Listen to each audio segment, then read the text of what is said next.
Hey everyone, Eggman here with another video, and today we have my first top 16 breakdown for a North American event for the third set of the One Piece card game. It was an online event I ran last night for Zulu card games. It was a box tournament that I was running on my Discord, and we're probably doing another box tournament in the next couple weeks or so, so make sure to keep your eyes on that. But it's been really fun. This has been a really neat set so far, and I'm really excited to go on into it. So additionally, too, if you guys want to see any of these deck lists, they will be on my website, which will be updated with more events as we get deeper into set 3, as well as if you want to see the live stream, it's linked in the description or is on this page, and it should be re-uploaded to my YouTube channel in the next couple days or so. So that's the idea there. But it was 38 players webcam, which is pretty great, and 6 rounds, beating the odds for just only there was a pair down round 5, and they got it, and we got to a 6th round as well. So anyways, this is what we have here, and looking at the top 16, there are 4 Zoros, 4 Katakuris,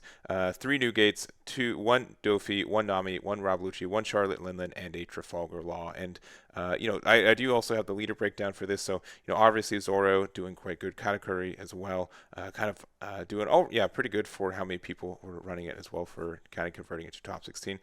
Newgate did really good. Like if you don't notice, like 3 of the 4 Newgates got into top 16, and 3 of them were in X top 4, right? So that's pretty silly. And a lot of people were on Zoro, but there was only 1 Zoro in the 6th place position there, and even top 8. So the rest of them were in the ninth through 16th there too. And even looking at it, like the top 8, besides the Newgate, there's just all unique leaders, which I think is really neat. So even though this is only a 38 person tournament, I did want to do top 16 for this one, just to kind of get more deck lists and a little bit more eyes on a couple more of them. And I thought it was a really cool event. So the only other thing that I would say is that there are a lot of one-ofs. There were 2 Rob Lucci's, 1 made it in top. There were 2 Doffy's, 1 made it in top as well. That was neat. And then Nami was, a lot of people were on it, but only 1 got into this top 16 too. So anyways, we're going to go over the top placing leader for each leader, I guess, starting off with our first one, which is this is Chris's Newgate here. And no surprise, Newgate's still doing well right now. It's still doing well in Japan in like set 4, right?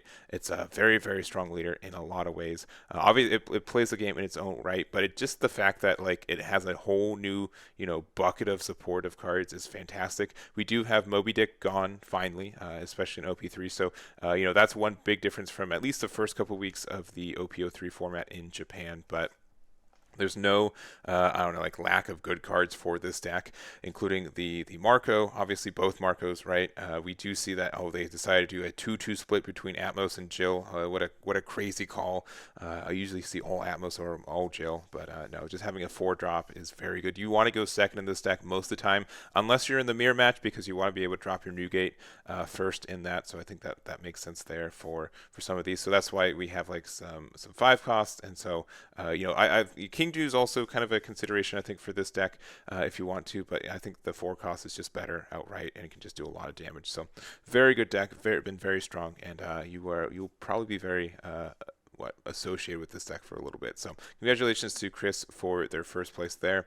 Next up, we have Nathaniel with their Doflamingo for this, and Blue got like a couple of new tools for this set. We do have, I think, Kaya, which I think is just like generically the best new 2K counter in the game for Blue right now. Just a draw 2, trash 2, which is honestly really great when you kind of consider it with the fact that we have so many ways to stack the top cards of our deck with Don Quixote or Perona. It just means that if there's a card that you really need, you can play like Perona first, search it, Kaya, and then you can grab it. You do kind of go like -2 in hand to do so, but I think it's still kind of nice there. And then we also have the 3000 Worlds, which just being able to use this to bottom deck something costs 5 or less, which means like cards like the Marcos, which are usually very difficult to get rid of. It just means that it has like an out that a lot of other colors don't have, which is kind of nice. So other than that, we're just kind of running our 7 Warlords cards.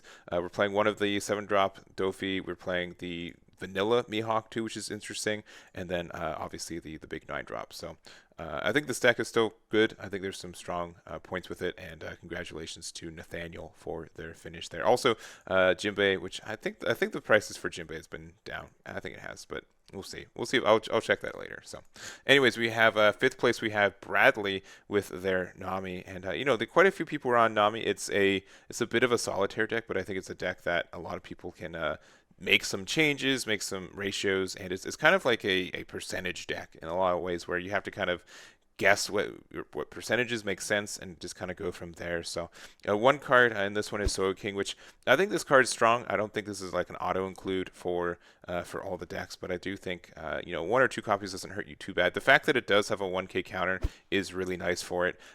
Being able to go 2 deeper as well as return any of your cards. So this could return a Kaya, which you could use later, which I think is strong. The Belmir Zeph package seems good, and then also just the Impel Down package too. So if you're kind of not familiar with this kind of build for it, you just kind of like we can't use this card in our deck inherently because it just says you may trash 2 cards from your hand if your leader's Impel Down, you get to draw 2, but we're not that. But being able to just draw 2 on the trigger is fantastic, and also the fact that you can just use this to discard for effects and stuff. So if you need to, and Mr.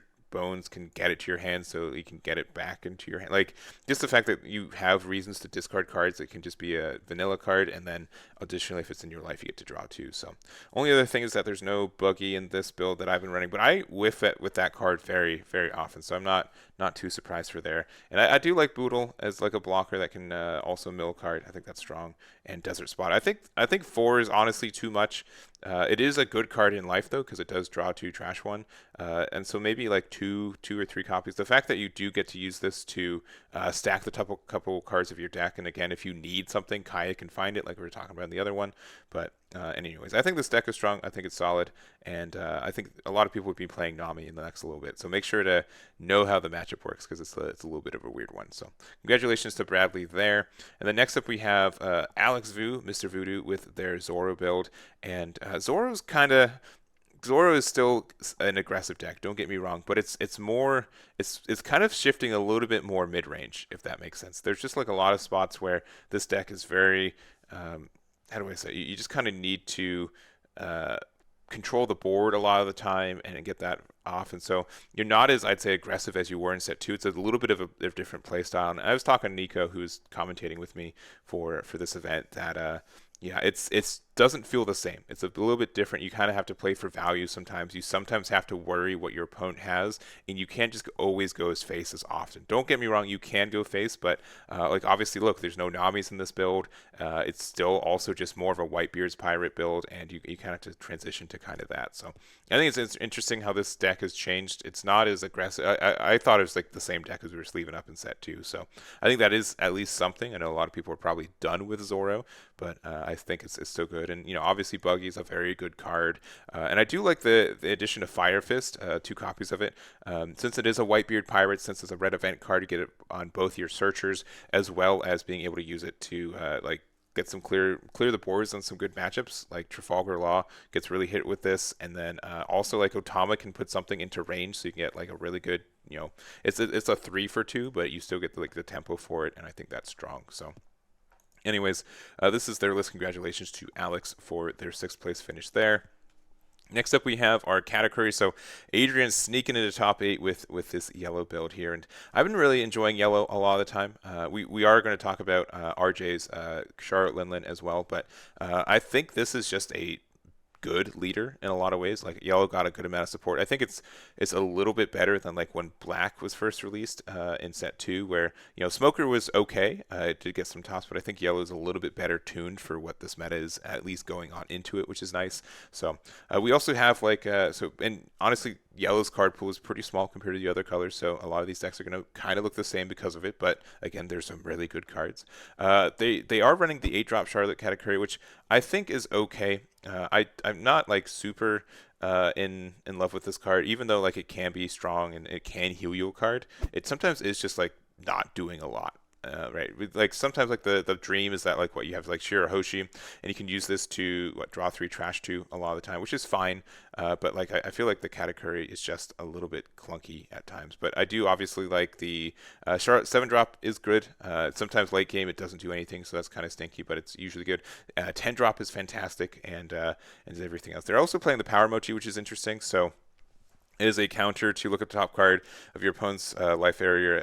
You or your opponents who place the top or bottom, and then they get +2. So It's fine, but not like great. But it also does have a trigger of draw one, like the top card at the top of either. So like you get like some cycle with this too if you need to. So it's a little bit. It's an interesting card. It's an interesting one drop or one cost counter.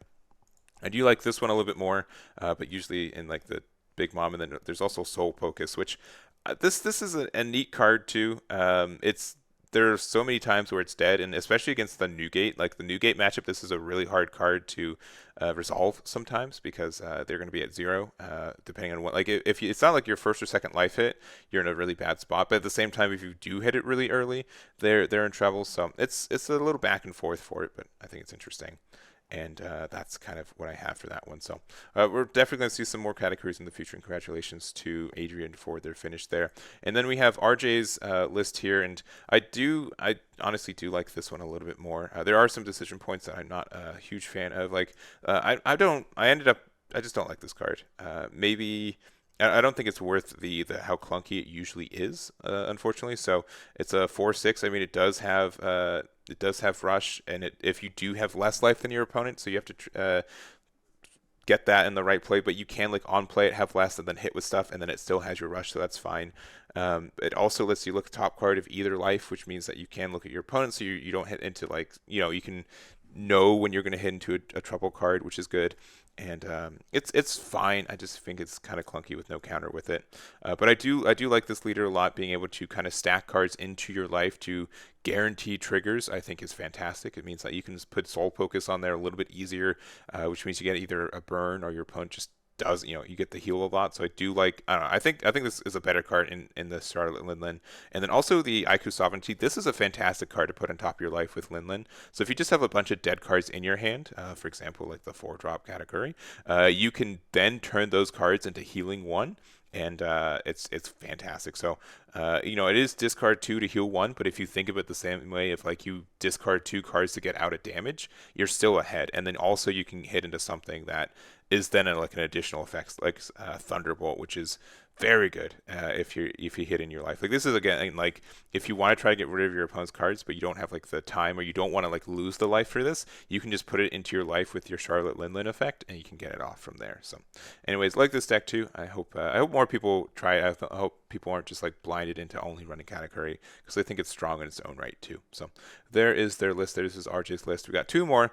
We've got Anthony with their 8th place Rob Lucci, and I've been playing a lot of Rob Lucci myself. I've been more of the air door kind of build, and there's kind of like 2 builds right now. There's air door where you simply run CP9 cards, and then you just kind of you have consistency from there, but you just don't have as much variety. And then we have like kind of more of like the navy build. So this is what this one is.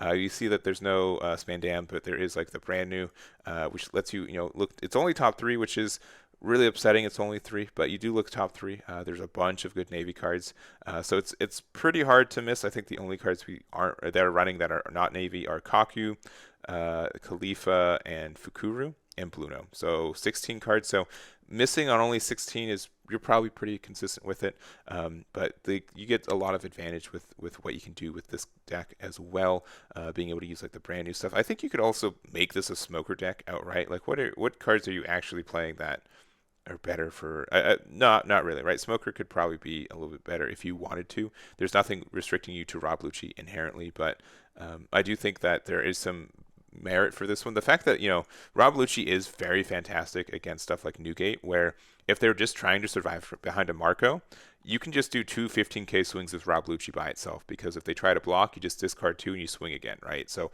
it does have, I think, a good matchup against red a lot of the time. Just the fact that you are able to get like a good end game condition too. So a lot of card destruction. Aisho is really good against yellow, because yellow likes to have larger hand size a lot of the time, so it's a fantastic card.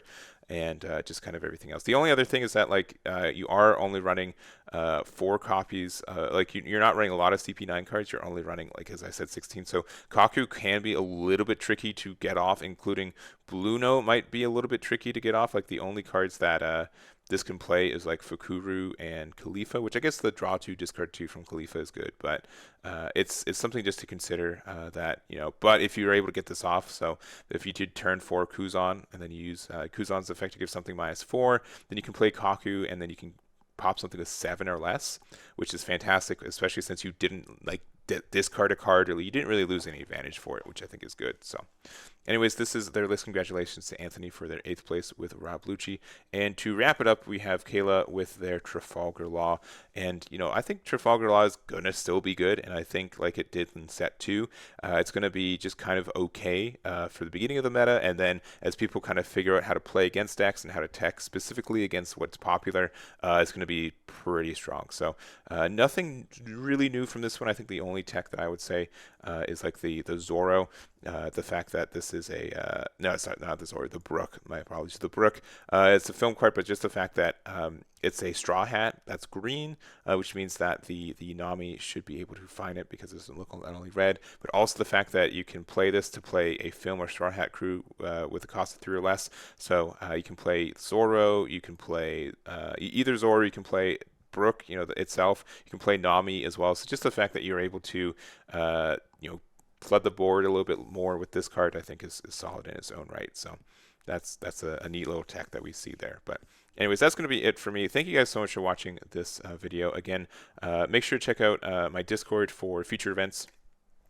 For OP03, there should be one in the next couple of weeks as well, and that should be it. And also, again, thank you to my co-commentator Nico for doing this event with me. Couldn't have done it without them, and I'm really looking forward to the rest of this meta, and especially like a larger event too. So that's going to be it for me. Thank you guys so much for watching, and I'll catch you all next time.